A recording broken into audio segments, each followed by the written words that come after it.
Si tu es célibataire, en rupture, séparé ou dans un couple et que ça va pas super bien, que c'est pas le top du top, alors écoute bien cette vidéo jusqu'au bout parce que tu vas apprendre quelque chose qui peut t'aider, en tout cas à réparer peut-être ton couple actuel et si c'est pas le cas, qui t'aidera certainement pour tes prochaines ou ta prochaine relation. Il y a 18 mois à peu près, environ 1 an et demi, je me suis séparé de ma dernière compagne avec qui j'ai vécu 6 ans. Et suite à cette séparation, je me suis longtemps posé la question, qu'est-ce qui avait fait qu'on en était arrivé là, alors qu'on avait tout pour être bien, tout pour être heureux fondamentalement. Et tu vas voir, le fruit de mes recherches va vraiment te stupéfier, je pense, c'est vraiment fascinant de voir que des fois ça tient à rien du tout. Et ce que j'ai découvert, c'est la chose suivante, c'est qu'en fait, ce qui régit notre relationnel, c'est ce qu'on appelle les polarités. D'ailleurs, je ferai une conférence sur les polarités internes le 30 et le 31 août prochain, 2025, au Dojo de Sayon, dans le cadre du Festival de l'éveil. Je mettrai le lien en description sur mes prochaines vidéos, ou peut-être même sur celle-là. Mais revenons à ce qui nous intéresse. Les polarités, qu'est-ce que c'est que les polarités? Les polarités, dans le contexte des relations humaines et plus spécifiquement dans les relations amoureuses, ça désigne les forces opposées et complémentaires qui existent entre deux personnes. Alors pourquoi c'est important? On les compare souvent à une énergie masculine et féminine, c'est ce que tu connais sous le terme de yin et yang. D'accord? Ça, on connaît. Mais qu'est-ce que ça implique et comment tout ça régit notre relation à nous-mêmes et à notre relation de couple? Eh bien, tu verras, c'est fascinant. Les polarités, c'est un jeu d'équilibre, en fait. Un jeu d'équilibre entre deux forces qui sont radicalement différentes, voire même opposées, mais qui s'attirent et se répondent. C'est comme une danse. Et ça, c'est vraiment un très très bel exemple de prendre cette danse parce que tu vas comprendre pourquoi un petit peu plus tard. C'est ce qui crée cette fameuse tension magnétique. Tu sais, quand on dit, on ressent des fois quelque chose, il y a l'énergie, la vibration, on en a déjà parlé de tout ça.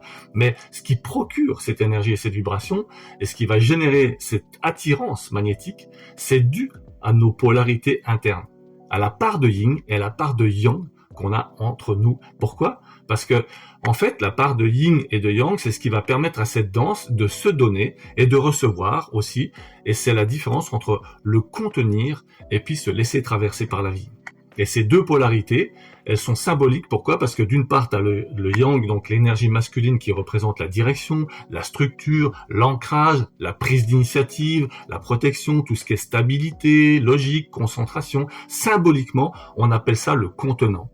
Et la part d'énergie féminine, le yin, c'est la réceptivité, la fluidité, l'intuition, la créativité, le ressenti, tout ce qui est mouvement, émotion, ouverture, accueil. Et symboliquement, on appelle ça le contenu. Mais attention, ce n'est pas du tout lié au genre.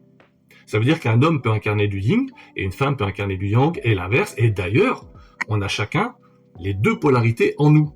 Et toute la finesse de la chose, tu comprends où on va en arriver, c'est d'arriver à avoir un équilibre, ce qu'on appelle l'équilibre dynamique entre les deux. Alors pourquoi c'est si important et qu'est-ce qui peut briser un couple? C'est qu'en fait, si on a deux énergies similaires, par exemple, si on a deux personnes avec un très fort yang dedans, c'est-à-dire beaucoup d'énergie masculine à l'intérieur, ça va automatiquement on va faire entrer le couple dans une espèce de compétition permanente où chacun va vouloir dominer l'autre. On entre dans le contrôle.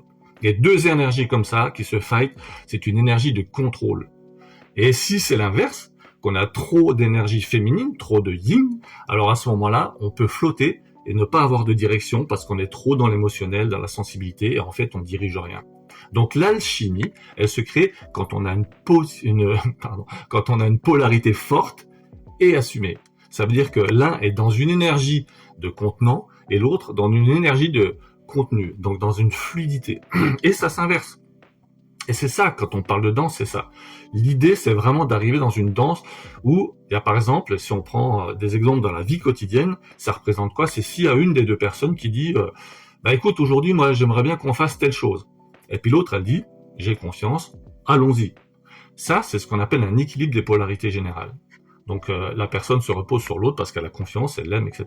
Un autre exemple, si l'un soutient l'autre dans le silence, et que l'autre se laisse et aller à pleurer, ça c'est un équilibre des polarités émotionnelles. Un autre exemple, si t'en as un qui est dans l'action, et l'autre il est dans l'inspiration, c'est-à-dire l'action c'est énergie yang, et l'inspiration c'est énergie yin, et on a un équilibre des polarités créatives. Et donc là, il y a une complémentarité réelle dans le couple. Alors comment, tu vas me dire, comment est-ce qu'on peut travailler ces polarités? Il y a 3 points fondamentaux pour arriver à les travailler et s'harmoniser avec ça. Le premier point, c'est d'observer. Quelle est ton énergie dominante dans la relation, d'une manière générale? Est-ce que tu es plutôt yin, plutôt yang? Ça, c'est différent. À toi de savoir, il n'y a que toi qui peux savoir ça par rapport à qui tu es et dans ta relation actuelle, quelle est cette énergie dominante. Donc, observe ça. Ensuite, équilibre ça. Ça veut dire quoi? Ça veut dire cultive l'autre polarité. Si par exemple, tu es très yang, alors ouvre-toi, ouvre ton esprit, va plus dans l'émotionnel pour cultiver ta partie yin. Repose-toi un peu plus sur l'autre aussi, sois plus ouvert. Et en troisième point, c'est de danser avec l'autre.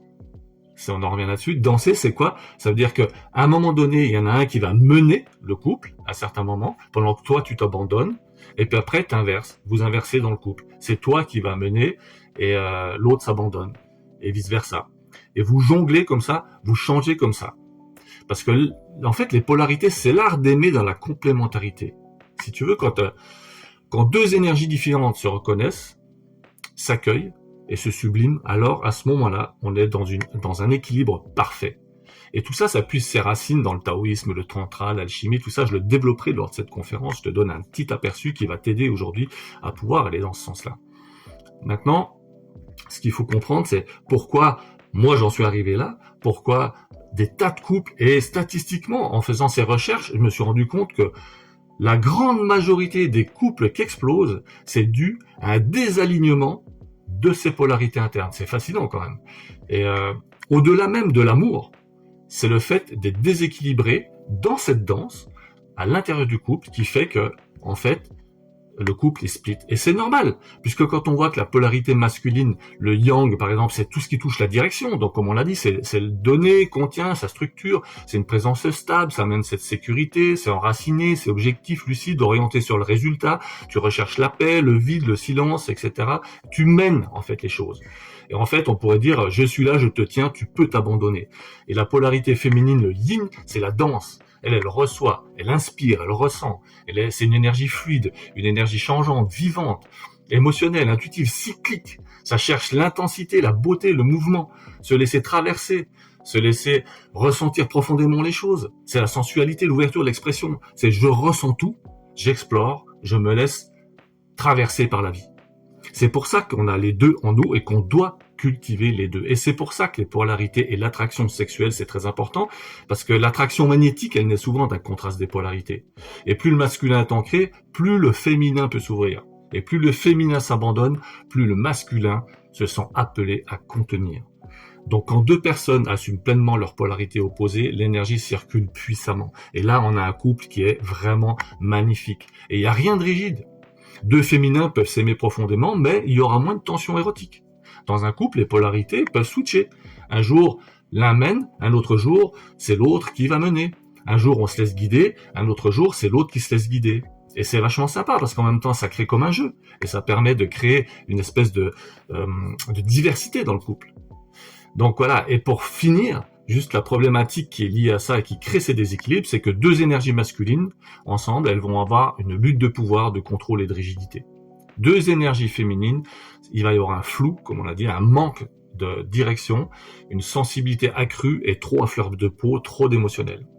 Et si on n'a pas du tout d'énergie masculine, si elle est vraiment absente, alors la relation, elle est désorganisée, elle n'a aucun cadre. Et si l'énergie féminine est niée, on est dans une déconnexion émotionnelle, une fermeture du cœur, et on n'a pas du tout de sentiments. Donc voilà, la plupart des conflits d'un couple, c'est vraiment dû à, non pas à un manque d'amour, mais à un désalignement des polarités. Et ça, c'est énorme à comprendre, énorme à comprendre. Et pour finir, comment nourrir ces polarités? Eh ben, il faut prendre des décisions claires. Pour l'énergie masculine, il faut prendre des décisions claires, être présent sans réagir, offrir une structure, une direction, cultiver le calme et la conscience, poser des limites saines. Et pour nourrir l'énergie féminine, il faut explorer ses émotions sans les juger, se reconnecter au corps, au plaisir, à la sensualité, s'autoriser à recevoir et être guidé, danser, créer, se laisser traverser par la vie, ouvrir son cœur, même dans la vulnérabilité. Voilà. J'espère que cette vidéo t'a plu. Dis-moi toi comment tu perçois ça, comment tu ressens ça. Merci de me suivre, de liker, de partager, de commenter. À bientôt pour de nouvelles aventures. Merci du fond du cœur.